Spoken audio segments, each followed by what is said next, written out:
أشهد أن لا إله إلا الله وحده لا شريك له وأشهد أن محمدا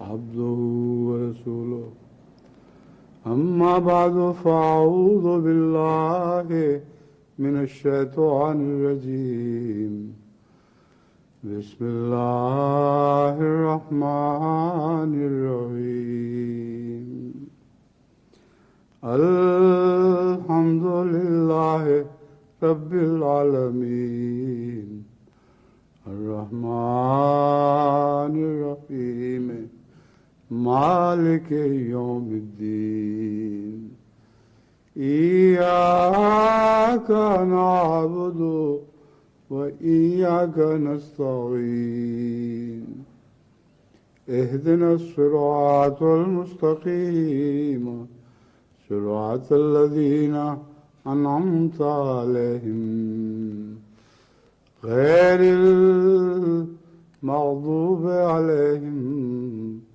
ولا الضالين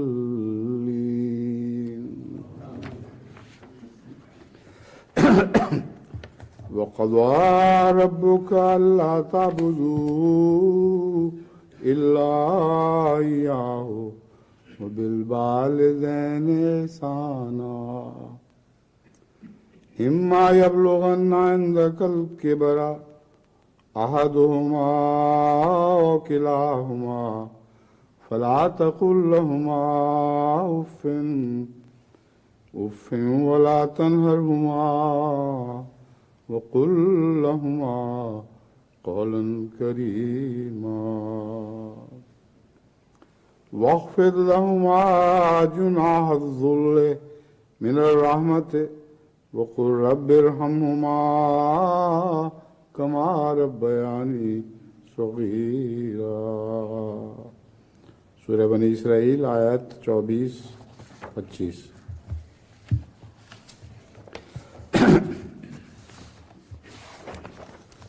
ان کا سادہ ترجمہ یہ ہے: اور تیرے رب نے فیصلہ صادر کر دیا ہے کہ تم اس کے سوا کسی کی عبادت نہ کرو اور والدین سے احسان کا سلوک کرو. اگر ان دونوں میں سے کوئی ایک تیرے پاس بڑھاپے کی عمر کو پہنچے یا وہ دونوں ہی تو انہیں اف تک نہ کہہ اور انہیں ڈانٹ نہیں اور انہیں نرمی اور عزت کے ساتھ مخاطب کر. اور ان دونوں کے لیے رحم سے ہی جس کا پر جھکا دے اور کہہ کہ اے میرے رب ان دونوں پر رحم کر جس طرح ان دونوں نے بچپن میں میری تربیت کی. اس سلسلے میں سب سے پہلی حدیث جو میں نے اختیار کی ہے وہ صحیح مسلم میں حضرت ابو ہریرہ رضی اللہ تعالیٰ عنہ سے مروی ہے. کہتے ہیں کہ رسول اللہ صلی اللہ علیہ وسلم نے فرمایا: اس کی ناک خاک آلودہ ہو، اس کی ناک خاک آلودہ ہو، اس کی ناک خاک آلودہ ہو. صحابہ نے عرض کیا: کس کی؟ فرمایا: وہ شخص جس نے اپنے ماں باپ دونوں کو یا دونوں میں سے کسی ایک کو بڑھاپے کی عمر میں پایا اور پھر جنت میں داخل نہ ہو سکا.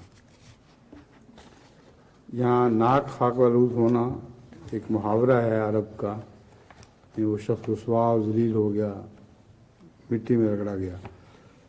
تو ناک خاک آلود ہونے کو لفظی معنوں میں نہ لیں، مگر مراد اتنی یہی ہے کہ حضرت صلی اللہ علیہ وسلم نے اس آیت کریمہ کا جس کی میں نے تلاوت کی ہے ماں باپ کے تعلق میں بہترین ترجمہ فرمایا ہے.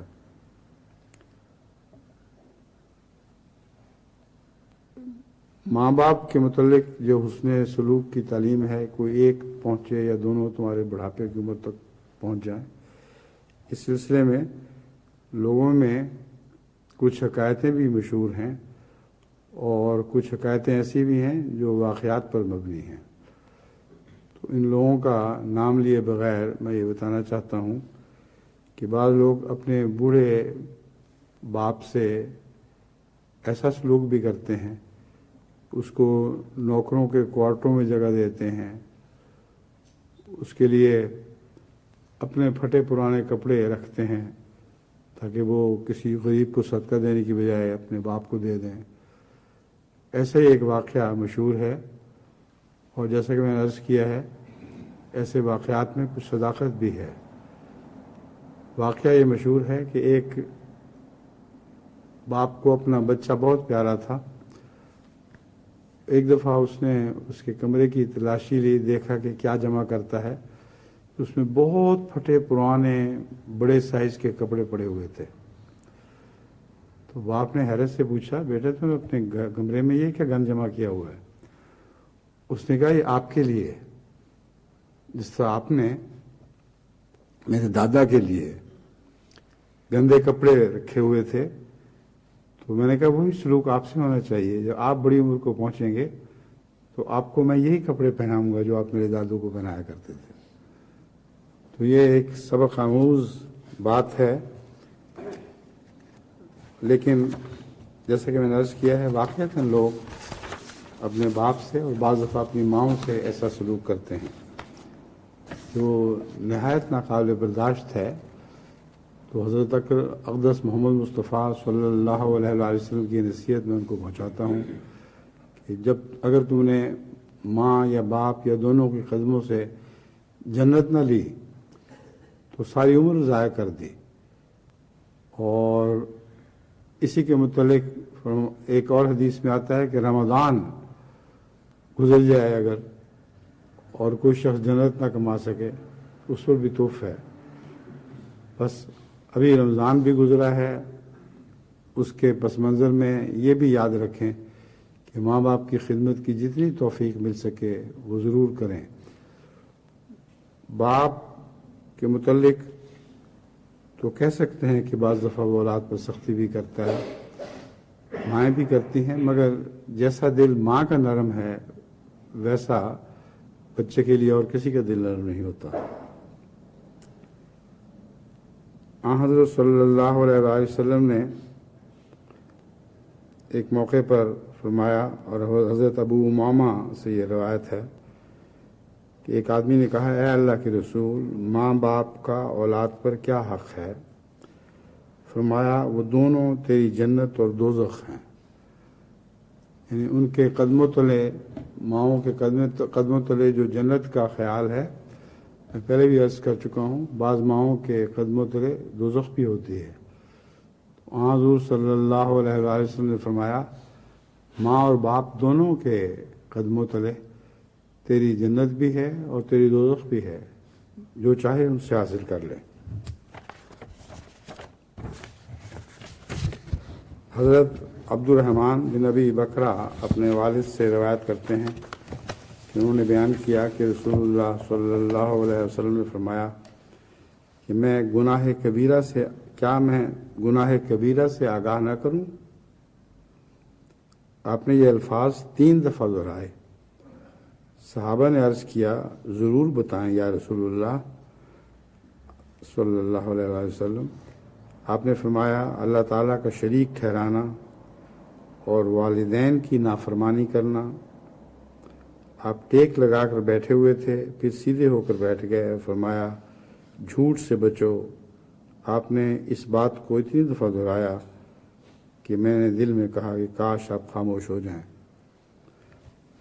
تو جھوٹ سے بچنا بھی ایک نعمت ہے، اور جھوٹے ہی اللہ کے شریک ٹھہراتے ہیں.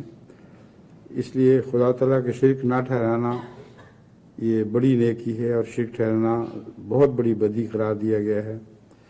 اور اسی طرح والدین کی نافرمانی کو بھی اس میں شامل فرما دیا ہے. اور ان سب سے بڑھ کر جھوٹ ہے جو انسان کی ساری زندگی برباد کر دیتا ہے.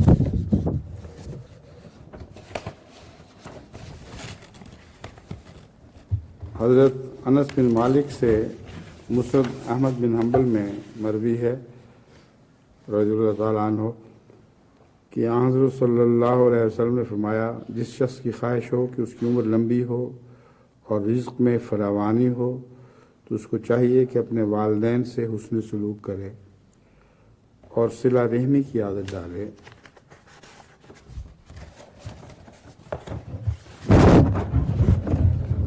حضرت عبداللہ بن عمر بن العاص کہتے ہیں کہ ایک شخص حضرت صلی اللہ علیہ وسلم کی خدمت میں حاضر ہوا اور کہنے لگا کہ میں اللہ تعالیٰ سے اجر و ثواب کے حصول کی خاطر ہجرت اور جہاد پر آپ کی بیعت کرتا ہوں۔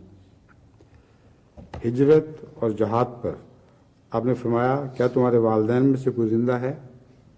اس نے کہا بلکہ دونوں زندہ ہیں۔ آپ نے فرمایا کہ تو اللہ سے اجر چاہتا ہے؟ اس نے کہا جی۔ اس پر حضور صلی اللہ علیہ وسلم نے فرمایا بس جا اور ان دونوں سے حسن سلوک کر۔ اسی طرح سنن ابی داؤد سے یہ روایت لی گئی ہے، حضرت ابو اسید رضی اللہ تعالیٰ عنہ ساعدی سے روایت ہے کہ ایک مرتبہ ہم رسول اللہ صلی اللہ علیہ وسلم کے پاس بیٹھے ہوئے تھے کہ بنو سلمہ کا ایک آدمی آیا۔ اس نے کہا کیا ماں باپ کے مرنے کے بعد مجھ پر کوئی چیز ہے کہ جس کے ذریعے ان کے ساتھ کوئی نیکی کی جا سکے؟ فرمایا ہاں، ان کی بخشش کے لیے دعا کرنا، ان کے وعدوں کو پورا کرنا اور اس رشتہ داری کو ملانا جو ان کے ساتھ ہی ملائی جا سکتی ہے، اور ان کے دوستوں سے عزت کے ساتھ پیش آنا۔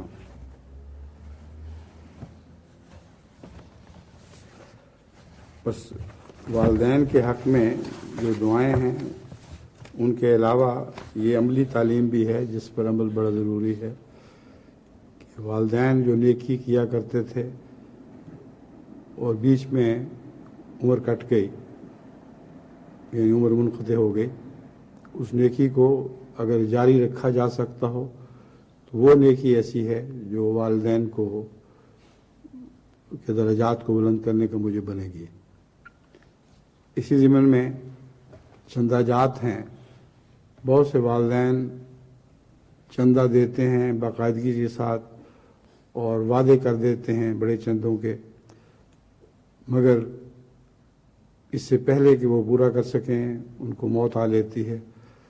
ایسی صورت میں بچوں کا فرض ہے اگر وہ حقیقت میں ماں باپ سے محبت کرتے ہیں اور ان کے لیے کچھ کرنا چاہتے ہیں مرنے کے بعد تو خواہ باپ فوت ہو جائے اس خواہش کے ساتھ کہ میں چندے دوں گا یا ماں فوت ہو جائے، دونوں کے لیے بچوں کو اس نیکی کو جاری کرنا چاہیے، اور اللہ تعالیٰ کے فضل سے جماعت میں یہ نیکی پائی جاتی ہے۔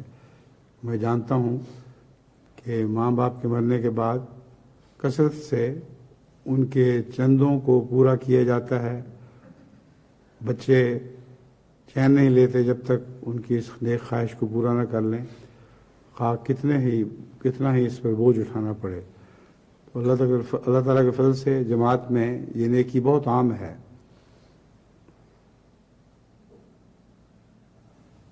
دوسرے اس میں فرمایا گیا ہے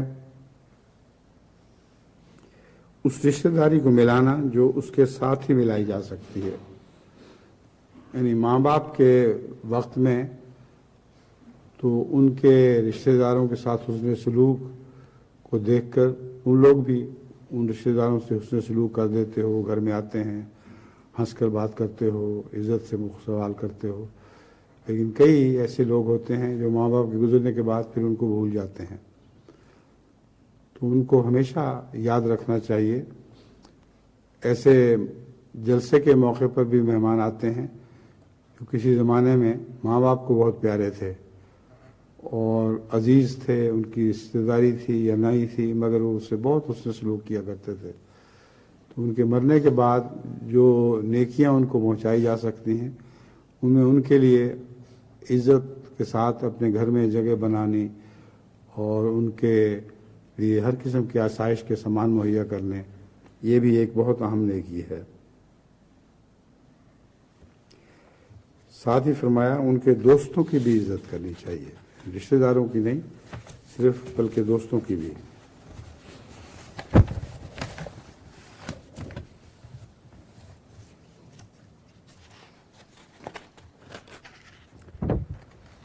ایک حدیث صحیح مسلم سے حضرت عبداللہ بن عمر حضرت عبداللہ رضی اللہ تعالیٰ عنہ بن عمر سے روایت ہے انہوں نے کہا کہ رسول اللہ صلی اللہ علیہ وسلم نے فرمایا اپنے ماں باپ کو گالی دینا کبیر گناہ ہے۔ صحابہ نے عرض کی اے اللہ کے رسول، کوئی شخص اپنے ماں باپ کو بھی گالی دیتا ہے؟ فرمایا ہاں، وہ دوسرے آدمی کے ماں اور باپ کو گالی دیتا ہے تو اپنے ہی ماں باپ کو گالی دیتا ہے۔ اس ضمن میں یاد رکھنا چاہیے کہ جب وہ دوسرے کے ماں باپ کو گالی دیتا ہے تو وہ غصے میں آ کر پھر اس کے ماں باپ کو بھی گالی دیتے ہیں، اور اسی ضمن میں اللہ تعالیٰ کی تعلیم ہے کہ جھوٹے بتوں کو بھی گالی نہ دو، حالانکہ ان کا کوئی وجود نہیں، مگر نادان ان کے پوجنے والے غصے میں آ کر پھر خدا کو بھی گالیاں دیں گے جس کی تمہیں گہری تکلیف پہنچے گی۔ تو اپنے ماں باپ کو گالی دینے سے مراد یہی ہے کہ کسی دوسرے کے ماں باپ کو گالی دینا۔ ہمارا معاشرہ خصوصاً پنجاب میں تو ایسا گندا ہے کہ ہر وقت گالیاں دیتے ہیں۔ چھوٹے چھوٹے بچے گلیوں میں اپنے ماں باپ کو گالیاں دیتے پھرتے ہیں اور ان کو پتہ نہیں وہ کیا کہہ رہے ہیں، نہایت غلیظ زبان استعمال کرتے ہیں، یہاں تک کہ ہل چلانے والے زمیندار بیل کے ماں باپ کو بھی گالیاں دے رہے ہوتے ہیں۔ تو اس گندے معاشرے سے ہمیں بہرحال نکلنا ہے، اور جماعت احمدیہ ہے جو زبانوں کو پاک کرنے کی ایک تحریک چلائے اور گلی گلی سے سلام کی آوازیں تو اٹھیں مگر گالیوں کی بددعائیں نہ اٹھیں۔ ربا والوں کو میں خصوصیت سے یہ نصیحت کرتا ہوں کیونکہ ہم بہت سے باہر سے لوگ آنے والے دیکھتے ہیں، بڑے غور سے دیکھنے کی کوشش کرتے ہیں کہ ان کے اندر کیا باتیں ہیں، اور اس کے لیے بچوں سے بہتر اور کوئی چیز نہیں۔ اگر بچوں کے اخلاق کا علم ہو جائے تو بڑوں کے اخلاق کا بھی علم ہو جاتا ہے۔ تو وہاں کے بچوں کو زبان پاک رکھنے کی بہت تلقین کرنی چاہیے، سب جگہ جماعت کو یہی تلقین کرنی چاہیے، مگر خصوصاً روا میں چونکہ لوگ باہر سے آ کے دیکھتے ہیں، اس خیال سے میں کہہ رہا ہوں کہ وہاں ان کی زبان پاک و صاف رکھنے کی بہت کوشش ہونی چاہیے۔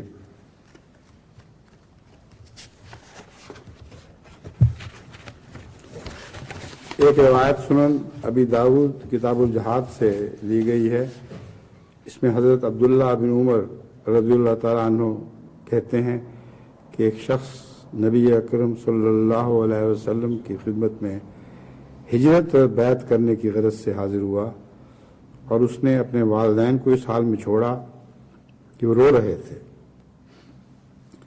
چنانچہ آن حضرت صلی اللہ علیہ وسلم نے فرمایا اپنے والدین کے پاس لوٹ جاؤ اور ان کو ویسے ہی ہنساؤ جیسے تم نے انہیں رلایا ہے۔ اللہ بہتر جانتا ہے، غالباً تو یہ وحی خفی کے ذریعے رسول اللہ علیہ وسلم کو علم ہوا ہوگا، اس حال میں آیا ہے کہ والدین کو روتا چھوڑ کر آیا ہے۔ سنن نسائی میں حضرت معاویہ رضی اللہ تعالیٰ بن جاہمہ سے روایت ہے کہ جاہمہ نبی صلی اللہ علیہ وسلم کے پاس آئے اور کہا اے اللہ کے رسول، میں آپ سے مشورہ کرنے کے لیے آیا ہوں۔ اس کا مطلب ہے جاہمہ بھی صحابی تھے، اس لیے دونوں کے اوپر رضی اللہ عنہ ہونے کا نشان ہونا چاہیے تھا۔ بس حضرت معاویہ بن جاہمہ رضوان اللہ علیہما کی روایت ہے کہ جاہمہ نبی صلی اللہ علیہ وسلم کے پاس آئے اور کہا اے اللہ کے رسول، میں آپ سے مشورہ کرنے کے لیے آیا ہوں کہ میں جہاد کے لیے جانا چاہتا ہوں۔ آپ نے فرمایا کیا تیری ماں ہے؟ اس نے کہا ہاں۔ فرمایا اس کو لازم پکڑ، جنت اس کے پاؤں کے نیچے ہے۔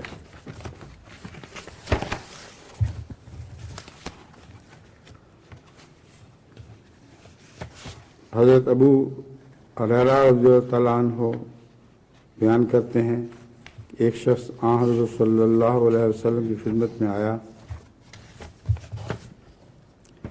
اور عرض کی کہ لوگوں میں سے میرے حسن سلوک کا کون زیادہ مستحق ہے؟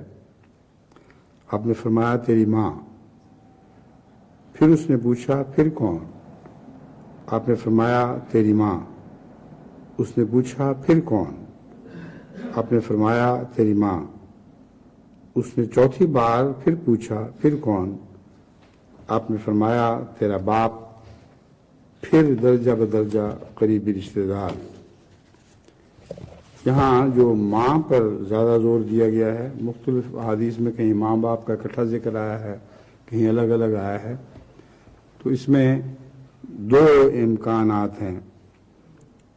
یا تو وہ شخص ماں سے اچھا سلوک نہیں کرتا تھا، اس لیے تکرار کے ساتھ اس کو نصیحت کی گئی بار بار کہ تیری ماں۔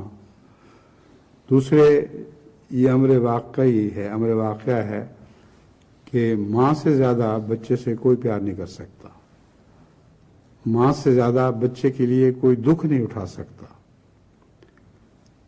یہ ایک ایسی قطعی بات ہے کہ اس کو حقیقت میں کبھی بھلایا جا ہی نہیں سکتا۔ اگر کسی انسان کے دل میں شرافت ہو تو ماں اس کو پالتی ہے، ماں اس کے لیے دکھ برداشت کرتی ہے، ہر قسم کی گندگی صاف کرتی ہے، اور جس طرح وہ پیار کرتی ہے ویسے کوئی اور رشتہ دار پیار نہیں کر سکتا، بیوی بھی پیار نہیں کر سکتے۔ ایک فرضی حکایت ہے مگر ہے بہت سبق آموز۔ کہتے ہیں ایک بچے کو اپنی بیوی سے، ایک لڑکے کو اپنی بیوی سے جاہلانہ عشق تھا، اور ایسا جاہلانہ کہ اس کو خوش کرنے کے لیے ہر بےہودہ حرکت کرنے پر بھی تیار تھا۔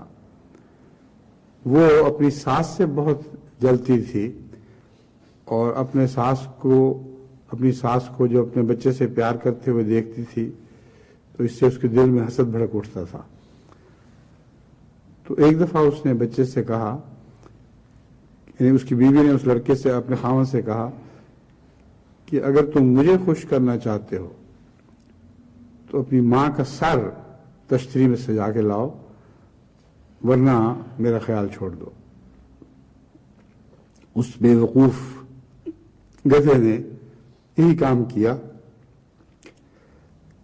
تشتری پر اپنی ماں کا سر سجایا اور اپنی بیوی کی طرف آ رہا تھا۔ رستے میں ٹھوکر لگی، اور اس کہاوت میں یہ ہے کہ اس کا سر زمین پر گر پڑا، اور سر سے آواز آئی، میرے بچے مجھے چوٹ تو نہیں لگی۔ بس ماں کے دل ایسے ہوا کرتے ہیں، اگرچہ یہ کہاوت فرضی ہے مگر ان کے دل ایسے ہوا کرتے ہیں۔ بس ماں سے جو غیر معمولی حسن سلوک کے متعلق رسول اللہ صلی اللہ علیہ وسلم نے فرمایا ہے بالکل صحیح ہے،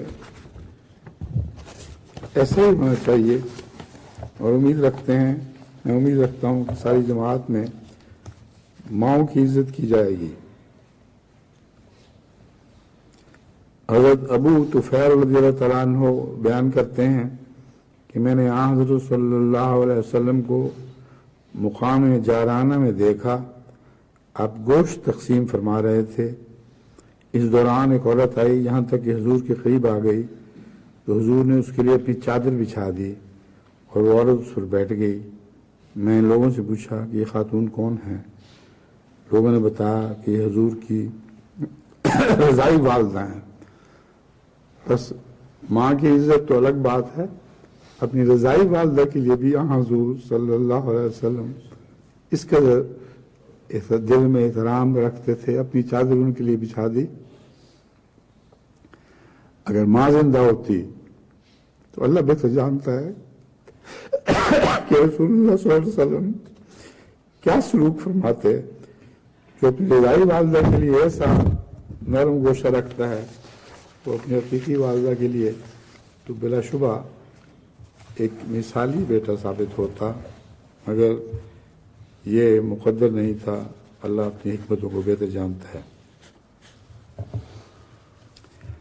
اب میں حضرت مسیح موعود علیہ الصلوۃ والسلام کے کچھ حوالے آپ کے سامنے رکھتا ہوں۔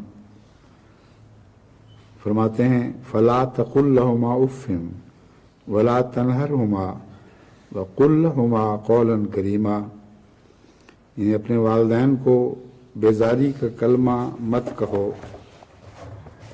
اور ایسی باتیں ان سے نہ کرو جن پر کی بزرگواری کا لحاظ نہ ہو۔ اس آیت کے مخاطب تو آن حضرت صلی اللہ علیہ وسلم ہیں، لیکن دراصل مرجع کلام امت کی طرف ہے، کیونکہ آن حضرت صلی اللہ علیہ وسلم کے والد اور والدہ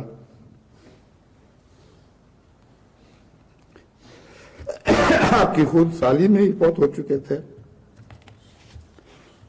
اور اس حکم میں ایک راز بھی ہے، اور وہ یہ ہے کہ اس آیت سے ایک عقل مند سمجھ سکتا ہے کہ جب کہ حضرت صلی اللہ علیہ وسلم کو خاطب کر کے فرمایا گیا ہے کہ تو اپنے والدین کی عزت کر اور ہر ایک بول چال میں ان کے بزرگانہ مرتبہ کا لحاظ رکھ، تو پھر دوسروں کو اپنے والدین کی کس قدر تعظیم کرنی چاہیے۔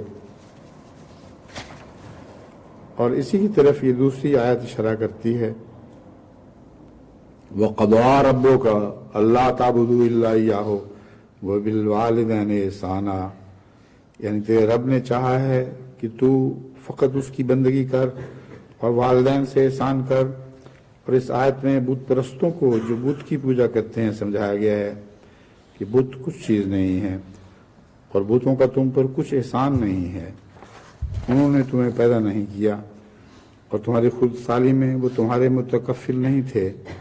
اور اگر خدا جائز رکھتا کہ اس کے ساتھ کسی اور کی بھی پرستش کی جاتی تو یہ حکم دیتا کہ تم والدین کی بھی پرستش کرو، کیونکہ وہ بھی مجازی رب ہیں، اور ہر ایک شخص طبعاً یہاں تک کہ درند چرند بھی اپنی اولاد کو ان کی خود سالی میں ضائع ہونے سے بچاتے ہیں۔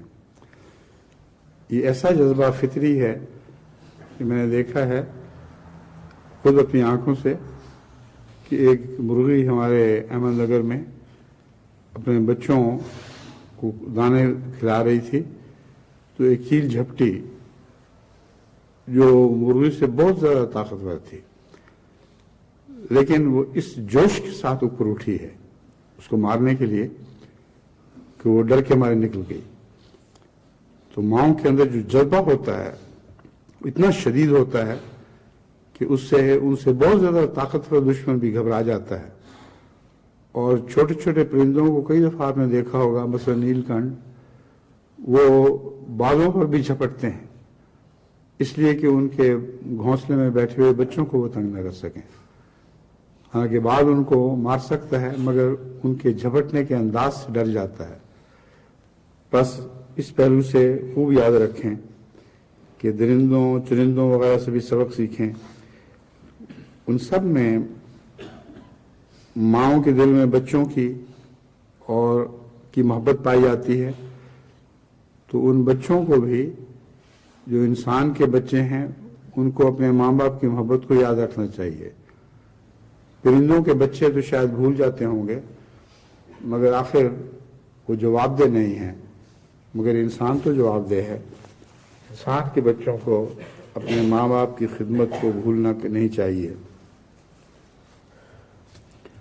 حضرت مسیح موعود فرماتے ہیں، ہر ایک شخص طبعاً یہاں تک کہ درند چرند بھی اپنی اولاد کو ان کی خود سالی میں ضائع ہونے سے بچاتے ہیں۔ بس خدا کی ربوبیت کے بعد ان کی بھی ایک ربوبیت ہے، اور جوش ربوبیت کا بھی خدا تعالیٰ ہی کی طرف سے ہے۔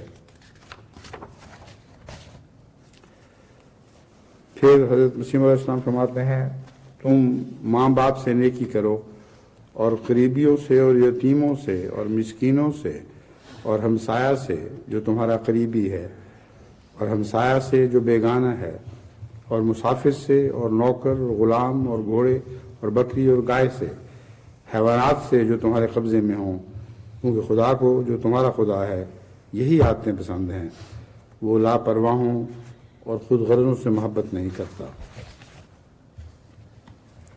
پھر فرماتے ہیں، جو شخص اپنے ماں باپ کی عزت نہیں کرتا اور امور معروفہ میں جو خلاف قرآن نہیں ہیں ان کی بات کو نہیں مانتا اور ان کے تعہد خدمت سے لاپرواہ ہے، وہ میری جماعت سے نہیں ہے۔ پھر فرماتے ہیں، وَيُطْعِمُونَ الطَّعَامَ عَلَىٰ حُبِّهِ مسکین و یتیم و اسیرا، اس آیت میں مسکین سے مراد والدین بھی ہیں۔ اب یہ ایک بہت ہی عارفانہ نقطہ ہے جو پہلے کسی عالم کو نہیں سوجا کہ اس میں مسکین سے مراد والدین بھی ہیں۔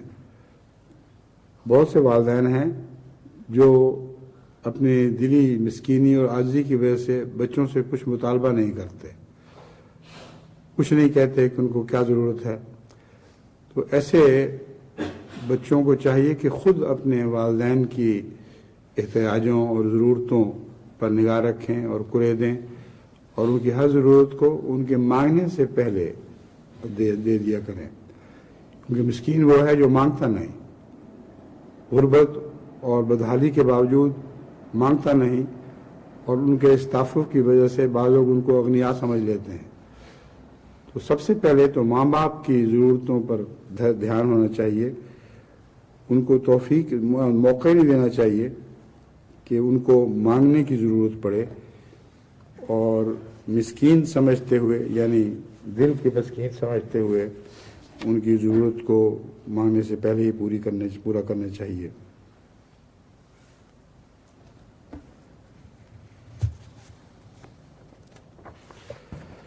پھر فرماتے ہیں خدا نے یہ چاہا ہے کہ کسی دوسرے کی بندگی نہ کرو اور والدین سے احسان کرو۔ حقیقت میں ایک ایسی ربوبیت ہے کہ انسان بچہ ہوتا ہے اور کسی قسم کی طاقت نہیں رکھتا، اس حالت میں ماں کیا کیا خدمات کرتی ہے، اور والد اس حالت میں ماں کی مہمات کا کیسے متکفل ہو جاتا ہے۔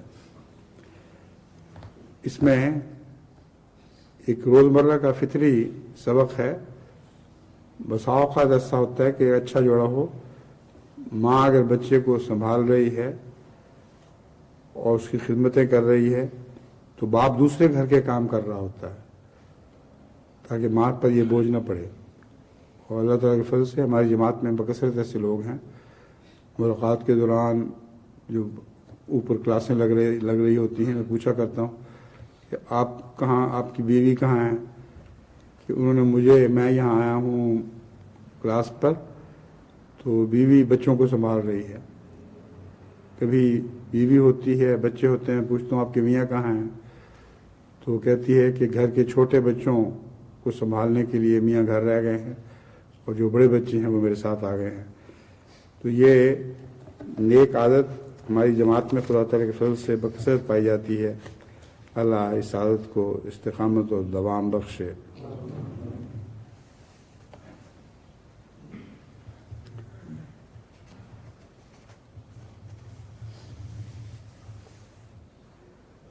یاد رکھنا چاہیے کہ ماں باپ کی محبت عارضی ہے اور خدا تعالیٰ کی محبت حقیقی ہے۔ ماں باپ کی محبت پر زور دینے کے بعد اس طرف متوجہ فرمایا ہے کہ اصل رب تو باپ اللہ ہے، اور یہ ثانوی رنگ میں رب بنتے ہیں ماں اور باپ۔ تو یاد رکھو کہ ماں باپ کی محبت تو عارضی ہے اور خدا تعالیٰ کی محبت حقیقی ہے، اور جب تک قلوب میں اللہ کی طرف سے القاء نہ ہو، کوئی فرد بشر خواہ دوست ہو یا کوئی برابر درجہ کا ہو، کوئی حاکم ہو، کسی سے محبت نہیں کر سکتا۔ اور یہ خدا کی کمال ربوبیت کا راز ہے کہ ماں باپ بچوں سے ایسی محبت کرتے ہیں کہ ان کے تکفل میں ہر قسم کے دکھ شرح صدر سے اٹھاتے ہیں، یہاں تک کہ ان کی زندگی کے لیے مرنے سے بھی دریغ نہیں کرتے۔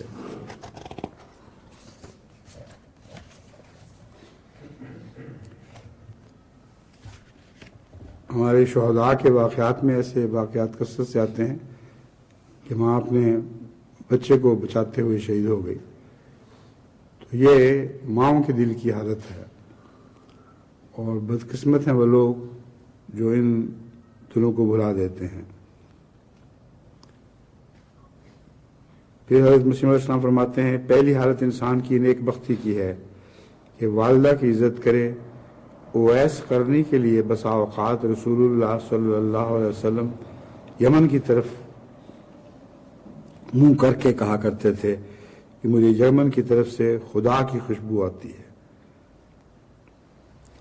آپ صلی اللہ علیہ وسلم یہ بھی فرمایا کرتے تھے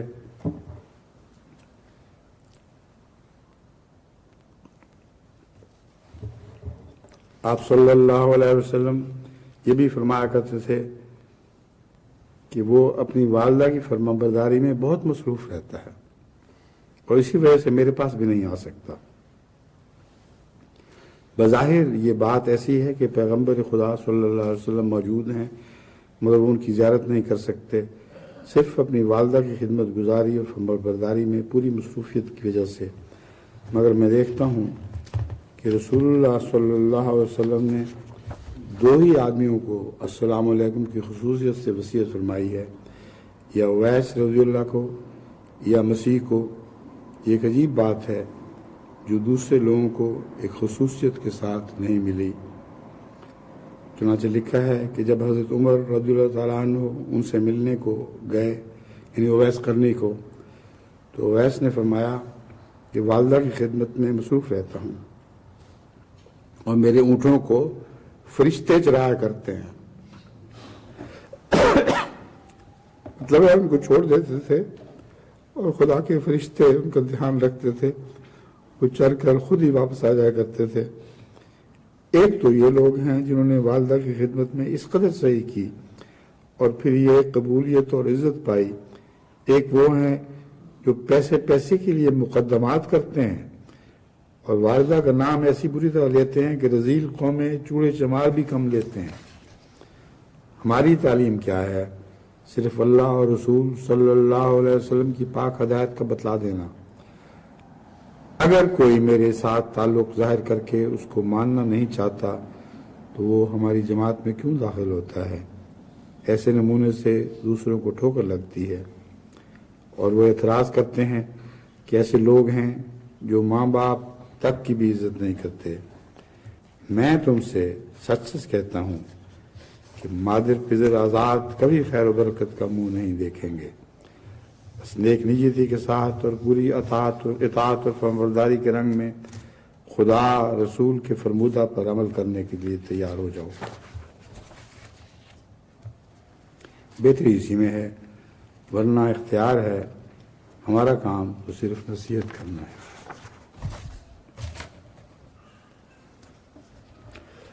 پھر اسی تعلق میں فرماتے ہیں ماں کی اپنے بچے سے محبت ایک طبعی اور فطری تقاضا پر مبنی ہے، نہ کہ کسی تمہ پر۔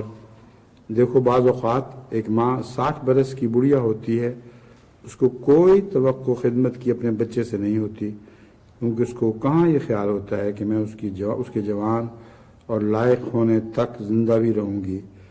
غرض ایک ماں کا اپنے بچے سے محبت کرنا بلا کسی خدمت یا طمع کے خیال کے فطرت انسانی میں رکھا گیا ہے۔ ماں خود اپنی جان پر دکھ برداشت کرتی ہے مگر بچے کو آرام پہنچانے کی کوشش کرتی ہے، خود گیلی جگہ پر لیٹتی ہے اور اسے خشک حصہ بستر پر جگہ دیتی ہے۔ کئی بچے رات کو پیشاب کر دیتے ہیں، ان کو ماں کو دھونا پڑتا ہے، لیکن گیلی جگہ پر بچوں کو نہیں لٹاتی، ان کو جو حصہ اپنے نیچے تھا خشک اس پر ڈال دیتی ہے اور خود بچوں کی گیلی جگہ پر لیٹ جاتی ہے۔ بیمار ہو جائے تو راتوں جاگتی اور طرح طرح کی تکلیف برداشت کرتی ہے۔ اب بتاؤ کہ ماں جو کچھ اپنے بچے کے واسطے کرتی ہے اس میں تصنع اور بناوٹ کا بھی کوئی شعبہ پایا جاتا ہے؟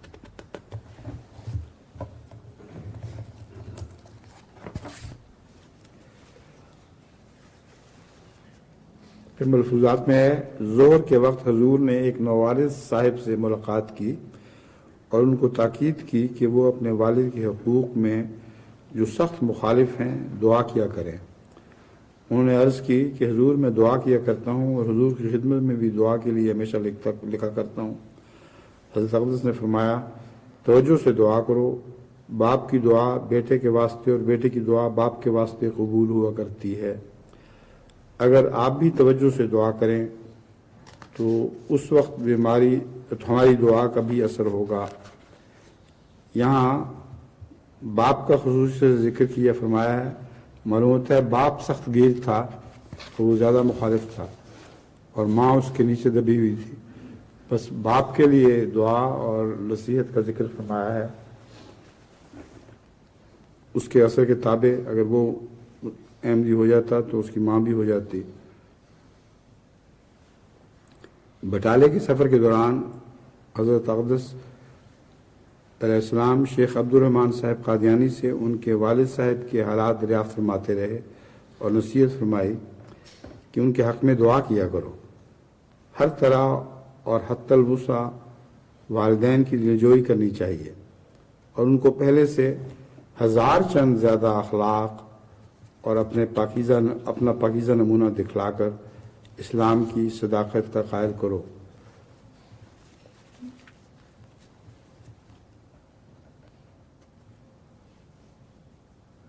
اخلاقی نمونہ ایسا معجزہ ہے کہ جس کی دوسرے معجزے برابری نہیں کر سکتے. سچے اسلام کا یہ معیار ہے کہ اس سے انسان اعلیٰ درجے کے اخلاق پر ہو جاتا ہے اور وہ ایک ممیز شخص ہوتا ہے. شاید خدا تعالیٰ تمہارے ذریعے ان کے دل میں اسلام کی محبت ڈال دے. اسلام والدین کی خدمت سے نہیں روکتا. دنیاوی امور جن سے دین کا حرج نہیں ہوتا ان کی ہر طرح سے پوری فرمانبرداری کرنی چاہیے. دل و جان سے ان کی خدمت بجا لاؤ.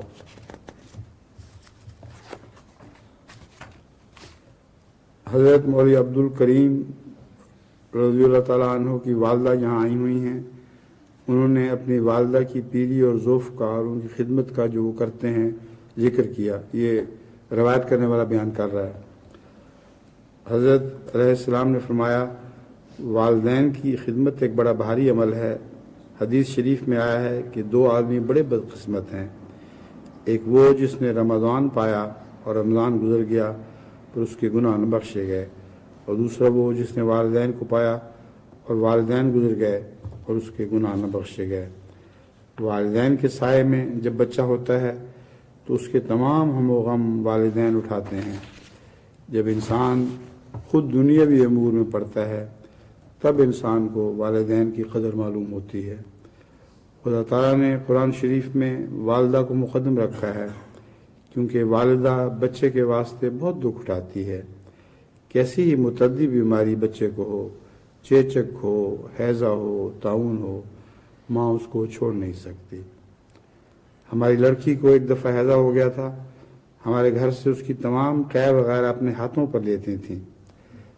ماں سب تکالیف میں بچے کی شریک ہوتی ہے. یہ تبھی محبت ہے جس کے ساتھ کوئی دوسری محبت مقابلہ نہیں کر سکتی.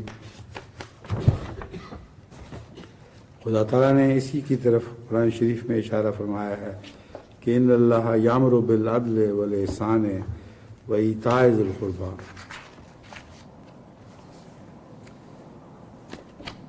پھر روایت ہے ایک شخص نے سوال کیا کہ یا حضرت والدین کی خدمت اور ان کی فرمانبرداری اللہ تعالیٰ نے انسان پر فرض کی ہے، مگر میرے والدین حضور کے سلسلہ بیت میں داخل ہونے کی وجہ سے مجھ سے سخت بیزار ہیں اور میری شکل تک دیکھنا پسند نہیں کرتے. چنانچہ جب میں حضور کی بیت کے واسطے آنے کو تھا تو انہوں نے مجھے کہا کہ ہم سے خودوں کی دعوت بھی نہ کرنا، اور اب ہم تمہاری شکل بھی دیکھنا پسند نہیں کرتے. اب میں اس فرض الہی کی تعمیل سے کس طرح سبکدوش ہو سکتا ہوں؟ فرمایا قرآن شریف جہاں والدین کی فرمانبرداری اور خدمت گزاری کا حکم دیتا ہے وہاں یہ بھی تو فرماتا ہے کہ ربکم عالم بما فی نفوسکم ان تکونوا صالحین فإنہ کان للأوابین غفورا. اللہ تعالیٰ خوب جانتا ہے جو کچھ تمہارے دلوں میں ہے. اگر تم صالح ہو تو وہ اپنی طرف جھکنے والوں کے واسطے غفور ہے. صحابہ رضوان اللہ علیہم کو بھی ایسے مشکلات پیش آ گئے کہ دینی مجبوریوں کی وجہ سے ان کے والدین سے نزاع ہو گئی. بہرحال تم اپنی طرف سے ان کی خیریت اور خبر گیری کے واسطے ہر وقت تیار رہو. جب کوئی موقع ملے اسے ہاتھ سے نہ جانے دو. تمہاری نیت کا ثواب تم کو ملتا رہے گا. اگر محض دین کی وجہ سے اور اللہ کی رضا کو مقدم کرنے کے واسطے والدین سے الگ ہونا پڑتا ہے تو ایک مجبوری ہے۔ اصلاح کو مد نظر رکھو اور نیت کی صحت کا لحاظ رکھو اور ان کے حق میں دعا کرتے رہو۔ یہ معاملہ کوئی آج نیا نہیں پیش آیا، حضرت ابراہیم علیہ السلام کو بھی ایسا ہی واقعہ پیش آیا تھا۔ بہرحال خدا کا حکم مقدم ہے، خدا کا حق مقدم ہے، بس خدا تعالیٰ کو مقدم کرو اور اپنی طرف سے والدین کے حقوق ادا کرنے کی کوشش کرو، لگے رہو اور ان کے حق میں دعا کرتے رہو۔ حضرت مسیح موعود علیہ السلام نے جو صحابہ رضوان اللہ علیہ پر ذکر فرمایا ہے کہ ان کو بھی ایسی دقتیں درپیش تھیں، اس سلسلے میں ایک حدیث بیان کر کے جس کا حوالہ نہیں مگر زبانی مجھے یاد ہے، اب اس خطبے کو میں ختم کرتا ہوں۔ حضرت صلی اللہ علیہ وآلہ وسلم سے ایک بچے کو بہت عشق تھا، چھوٹی عمر میں ہی رسول اللہ صلی اللہ علیہ وسلم کا شدائی تھا اور اس کی ماں اسلام اور رسول اللہ صلی اللہ علیہ وسلم کی شدید دشمن تھی۔ ایک دفعہ اور ہر وقت اس کو تنگ کیا کرتی تھی، کہتی تھی میں تمہیں اپنا دودھ نہیں بخشوں گی اگر تم نے محمد رسول اللہ کو نہ چھوڑا، اور بیٹا خاموش رہتا تھا۔ ایک دفعہ بہت تنگ آنے کے بعد اس نے اپنی ماں سے کہا، اے میری ماں، تو مجھے بہت پیاری ہے، میں جانتا ہوں کہ تو نے کن دکھوں سے مجھے پالا ہے، مگر خدا کی قسم محمد رسول اللہ مجھے تجھ سے بھی زیادہ پیاری ہے۔ اگر میرے سامنے سسک کر تو اپنی 100 جان بھی دے دے تب بھی میں تجھے چھوڑ دوں گا، محمد رسول اللہ کو نہیں چھوڑوں گا۔ بس دین کے معاملے میں خدا تعالیٰ کی طرف سے یہی حکم ہے کہ اگر کوئی ظلم کر رہے ہیں، ماں باپ زبردستی کرتے ہیں، تو دین میں ان کی اطاعت نہیں کرنی، لیکن روزمرہ کے کاموں میں ان سے احسان کا سلوک کرو، جہاں تک ممکن ہو ان کو ہر طرح کی سہولت بہم پہنچاؤ۔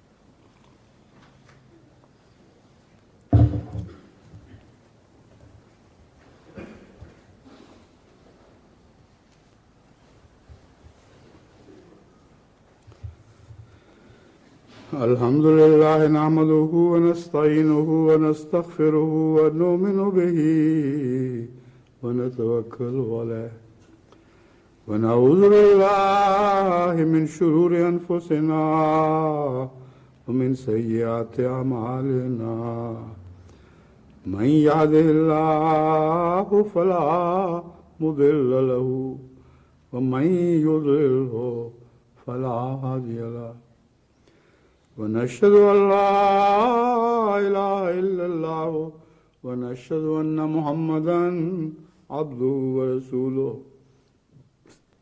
عباد الله رحمكم الله إن الله يأمر بالعدل والإحسان وإيتاء ذي القربى وينهى عن الفحشاء والمنكر والبغي يعظكم لعلكم تذكرون اذكروا الله يذكركم وادعوه يستجب لكم ولذكر الله أكبر